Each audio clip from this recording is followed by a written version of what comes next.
get podcast ready. You know, you see things in the video when you're editing and you're like, oh, I should have cut that out. Hello makers, I'm Mars. Welcome to the heyBrownBerry podcast. I am your host for this podcast. I'm known around the interwebs as heyBrownBerry. Very convenient name for the podcast. This channel typically covers making and all the wonderful things that are part of my life because of making. I tend to talk about knitting quite a bit and other fiber arts, sometimes crochet. I've been dabbling in some spinning, and so the content for the podcast just continues to evolve as my crafty interests evolve. For whatever reason, I just can't stick with one. There are too many fun things out there. So I hope that if you found this podcast, there is something of interest for you. I'm pretty happy to have been doing this podcast thing for over a year now. I found ways to fit it in, and when I can't fit it in, I just don't record. I know some of you that host podcasts can understand that, and I think as viewers of podcasts, we all understand that too. I'm actually traveling right now. I travel for work. I'm in technology sales, and that has me on airplanes a lot, sometimes on road trips, and I happen to be in Phoenix, Arizona at the moment. I'm fortunate to have a little bit of time in between getting here and my next event, which is a dinner, and I don't know, I just felt like connecting with you guys again. It hasn't been long since I recorded my last podcast, but I was sitting down and started knitting. Pulled out the project bag. One of the advantages of being in a time zone different from the one at home is that most people that I work with have finished their workday. So I have a bit of quiet time, and of course I want to spend it knitting. This project bag has actually a couple of projects in it that you will have seen very recently in my last podcast. A toe-up sock that I'm working on. I've got a bit of yarn tangle all over here. A Patton's Croy sock pattern, and also the start of my Georgetown sweater. Georgetown is a wide collared cardigan pattern by Hannah Fettig, and I've just started the ribbing for the sleeves. Literally cast this on last night, and I decided to do both sleeves at once. I'm trying to make sure that my gauge stays the same and that I don't have second sleeve syndrome. So I wanted to get back in touch with you all because I realized I have a good number of projects and events that have happened in the last month or more that I haven't shared as part of the podcast. So that's why this episode is called Podcast Potluck. I kind of want to show you some of the things that I finished recently and maybe talk a little bit about each one of them. And I will put it all together in this one podcast in the hopes that there'll be something of interest to some of you out there. So here we go. It's a project parade. In this short video clip, you'll see me binding off for the test knit that I did for Maria of NinjaChickens. This is the Claire Poncho.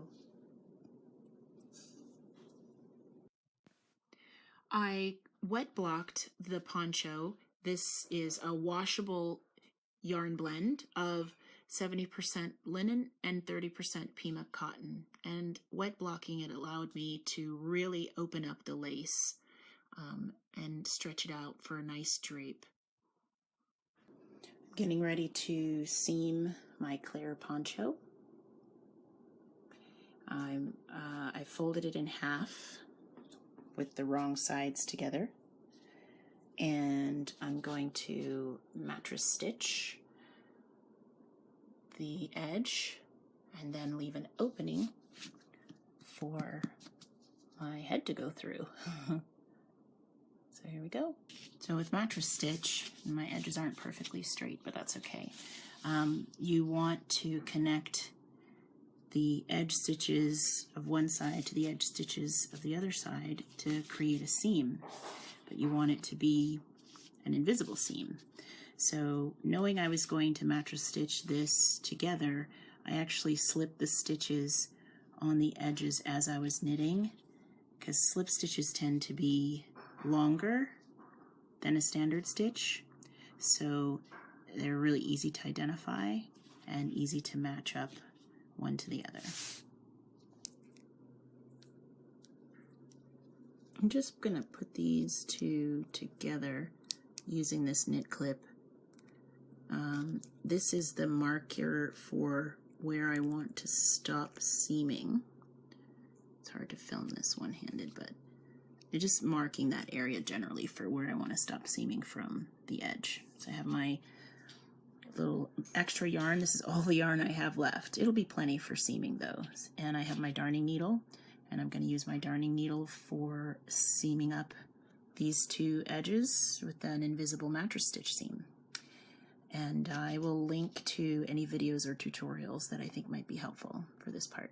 So what I'm aiming to do is on each side, when mattress stitching, you want to catch the bar in between your edge stitches. So here, these are my edge stitches, and I want to catch the bar in between those stitches in order to seam them. And on one side, I'm going up through that bar, and you can see that creates a stitch going across, and then I come over to the other side and I separate my edge stitch away from the body, and I want to go up through that bar on the other side, pulling the strands in the same direction upwards, and then I'll come back over to this, which is my right side. And you can manipulate the yarn so that you can see what you're doing. With lace, it can be a little more tricky, but you basically want to get always into the horizontal bar between the stitches. So there's my next one. This actually, if you look really closely, you can see there's two bars here, and I'm going to go through them separately. First one, pull that through, and then this second one, I'm going to pull that through. Let me separate that out. That's just how I learned. Actually, I think I may have gotten a bit off. Let me see. One way to check is just to kind of pull your knitting apart. Okay, so these are my edge stitches. I'm doing okay. Go up underneath and pull up. And I just keep doing that. And what's happening is it's almost like you're making lacing that goes back and forth to each side of the knitting. And when you pull it, the two sides of the knitting come together. So I'm just pulling what I've seamed so far. The two sides of the knitting come together to make a seamless join. It's a little harder with lace to see, but when I get up here into the stockinette, each of the stitches will be lined up next to each other.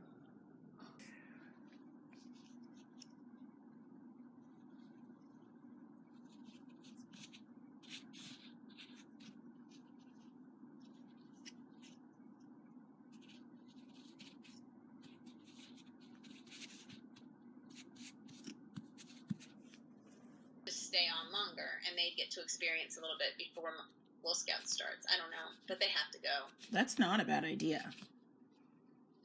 I think that gives everybody something, you know? You get to experience it with them.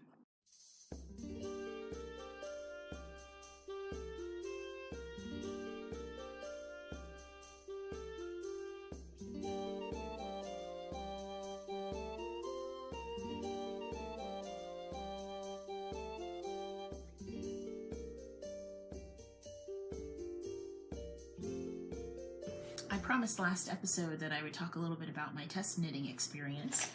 I test knit that poncho, as I said, and it's been a good while since I last did a test knit. I don't do it very often. I know some makers love test knitting, and when a call for testers comes out, some people are very comfortable offering their time and helping out a designer.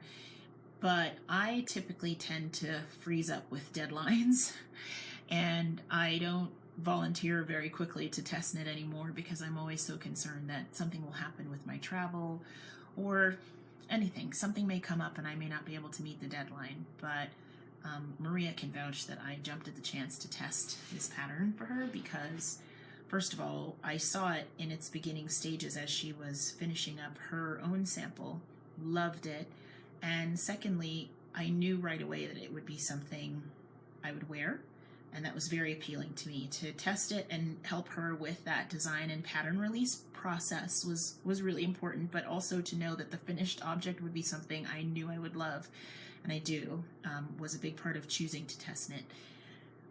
I think the experience of test knitting is one that benefits both the designer and the tester, at least from my perspective. I say that because in testing out a pattern, I felt I had to pay very close attention to the instructions, meanwhile kind of thinking from the designer's standpoint what she was trying to communicate in a specific section of the pattern or with a specific set of instructions. And that just made me pay more attention in general. It made me want to, go through the language with a fine-tooth comb and make sure that it was clear to me and helped me along as I was making this poncho. The other thing about test knitting, especially with a designer who's very responsive and very easy to give feedback, is that it really had me thinking about my own making. So just because, I have a few pages of pattern to follow, I could just kind of take it as written and go for it. But in the way that I was giving feedback to Maria, I was also considering options. If I were to structure something like this, how would I do it? Maybe if I wanted to make a modification at some point, which may not be appropriate for the test knit itself, but for my own knitting or a second go at the pattern, I was thinking about ways that I might modify something and how I would set that up. So it contributed in that way to my own knitting. I feel like that's a really nice bonus because the designer gets feedback and then you can also, as the tester, get inspiration. So I certainly felt that way. I would love to hear from some of you who have test knit, at least once or maybe multiple times. I'm really interested in what drives people to do that. I think some people are great at it and they even, they are sample knitters or they're yarn ambassadors. So they even have a tight-knit relationship with a company or a designer which has them doing this sort of thing all the time, and I admire that. I think it's a great part of our community because it lets the person who is a maker really participate in the process of a design coming out into the world. But I'd love to hear if you have experience doing it. I'd also love to hear from designers, actually. What is it like for you in picking testers? What's that process like? I gotta imagine it's like turning your baby over to a bunch of people and hoping that they like it and maybe even hoping that they don't find too many mistakes, but of course you want it to go out there error-free. So I would love to hear that perspective as well. That's why I do this podcast and why I am on social media as an identified maker, is to connect with you all and pick your brains about these things. So let me know. On to the next project. This summer, I learned how to spin fiber for the first time on a drop spindle, and I was able to start practicing right away making some hand-spun yarn. I combined that with some D-stash yarn from a friend and started knitting a hat from my favorite designer, Woolly Wormhead. This hat pattern is called Abalone. It is a sideways knit hat, meaning it's knit back and forth using short rows to create the crown shaping. And then it's seamed in order to join the beginning and end of the hat. And it's finished with the cutest toppers.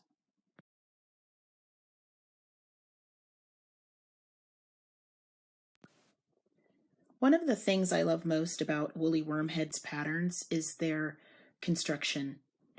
As I mentioned, with the sideways knit hats, you end up joining the cast-on edge, which is a provisional cast-on, to your final row by way of a Kitchener stitch. If you've knit socks before, or used Kitchener stitch as a way of seaming, you'll know that it involves a kind of weaving of your yarn end using a darning needle into 2 rows of live stitches. So in this video, I'm just showing the Kitchener stitch technique that I used on the Abalone hat to join the 2 edges together and complete the hat shaping. Many of us have written reminders about how to do the Kitchener stitch. In Woolly Wormhead's patterns, she includes pictures and instructions for any and all of the techniques involved in making the hat. I have done enough Kitchener stitch on toes for socks and on other Woolly Wormhead patterns that I have the stitch sequence memorized. Essentially, you have a front needle and a back needle, and you start by knitting off the first stitch, so taking the first stitch of the front needle off in a knitwise direction, and then using the darning needle to go purlwise through the next stitch, and you leave that stitch on the needle. Then on the back needle, you insert the darning needle purlwise and take that stitch off. Then you insert the needle knitwise and leave that second stitch on the needle. And then you've completed 1 Kitchener stitch cycle. So you can see here that it's intended to create an invisible join or an invisible seam. I was able to do it on both garter stitch and on stockinette stitch in this hat. I'm very, very pleased with how that Abalone hat came out in the end. The finished object just makes me so happy. It is so easy to wear. I love the style of hat. The wool itself is not too scratchy. I mean, it's a very rustic wool. It's all of the handspun and the Skye Tweed yarns are toothy and hardy wools, but I had no trouble wearing it. I don't have a high sensitivity to wool, so I feel really lucky that a hat like that feels comfortable on me. I am a huge fan, as I said, of Woolly Wormhead and her designs, so it wasn't a tough choice. I just wanted to make sure that 2 things happened. I wanted to use all of the handspun that I had spun up and plied. That was really important to me to put that all into one project. And the other thing was I really wanted the hat pattern to showcase those yarns well, and I feel like it did. The use of short rows to create those vertical color block stripes is something that will never not be magical to me. You know, I use German short rows almost exclusively now, which is a bit different from the traditional wrap and turn. It's just magical. I don't know how else to describe it. The way that you can create shapes with short rows has always fascinated me, and I've been a bit timid about using it in some of my other knitting. You know, if I'm following a pattern and they're in there, I have no issue. But to think of using short rows in creative ways, even if I'm just designing as I go, I haven't been super brave about it.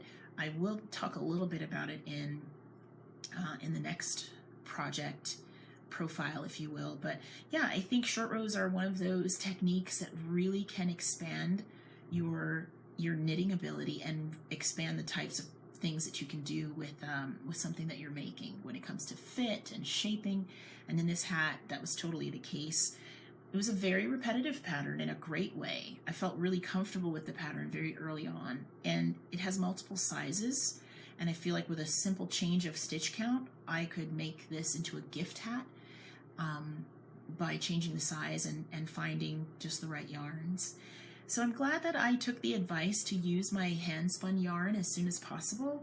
I think that's great advice. If you're a new spinner, it does not matter how lumpy, bumpy your first hand spun is. Find a way to use it.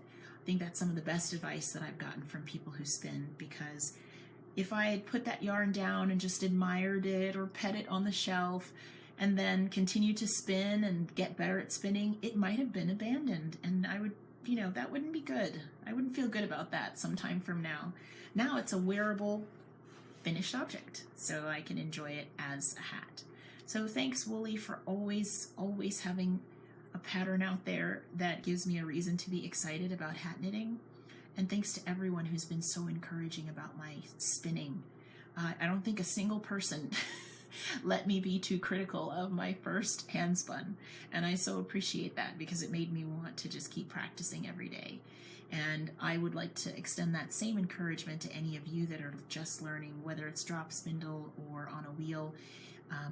You do get better. The more you do it, you do get better. I know that sounds, pretty obvious, but I think when you try something for the first time and maybe it doesn't go so well, you kind of wonder, am I ever going to be good at this? Maybe this just isn't for me. So I want to extend that, pay forward that encouragement that I was given. It does get better, and it's so satisfying to use it.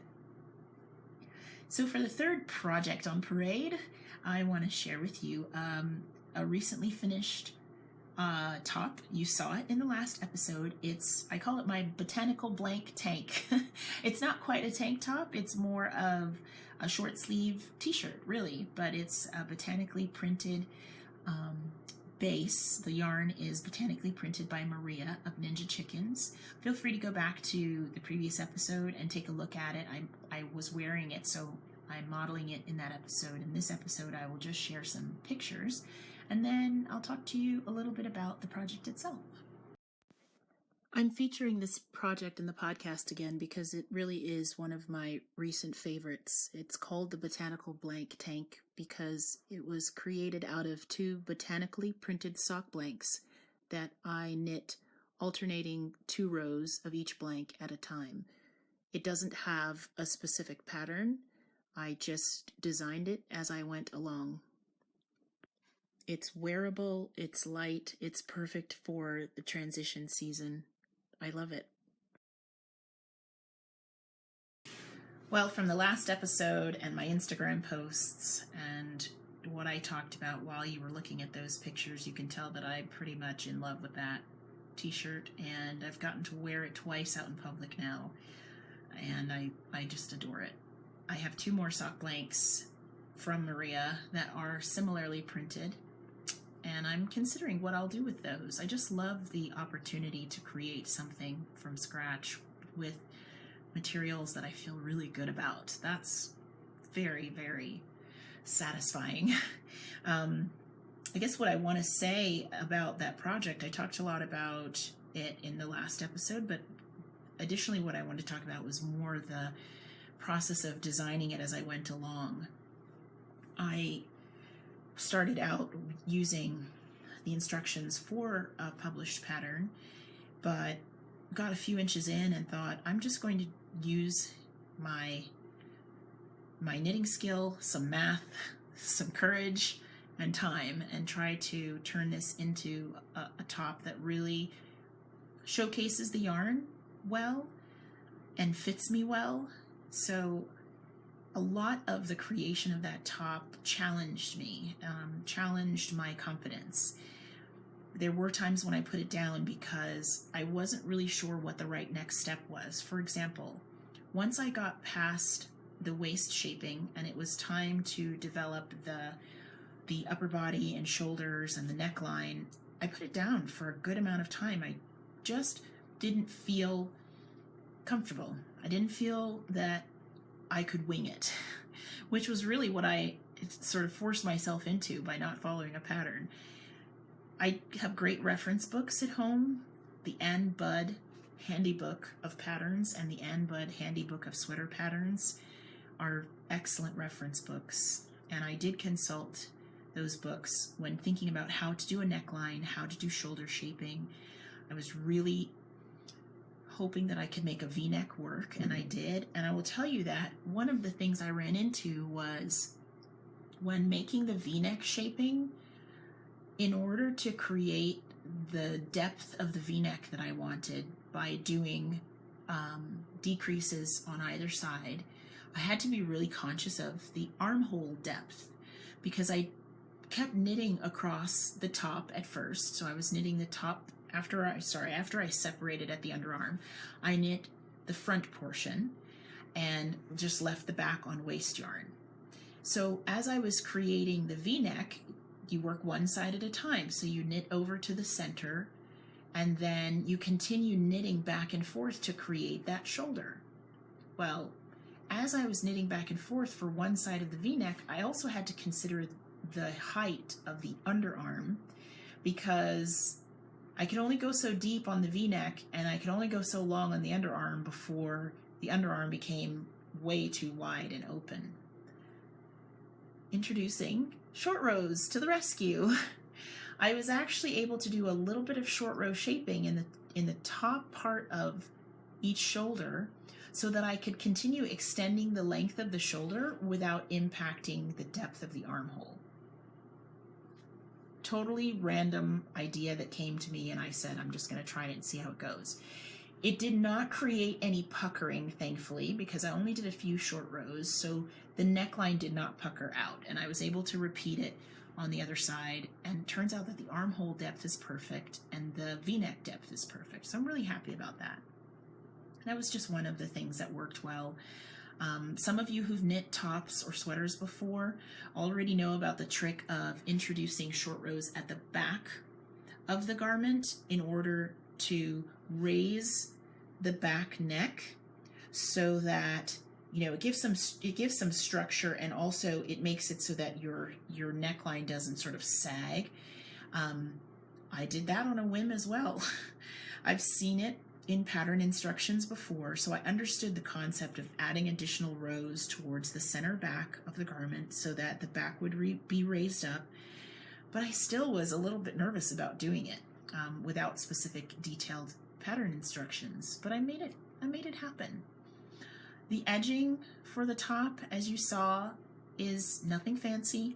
I did a little bit of ribbing coupled with some crochet, simple crochet, a mix of single crochet and slip stitches.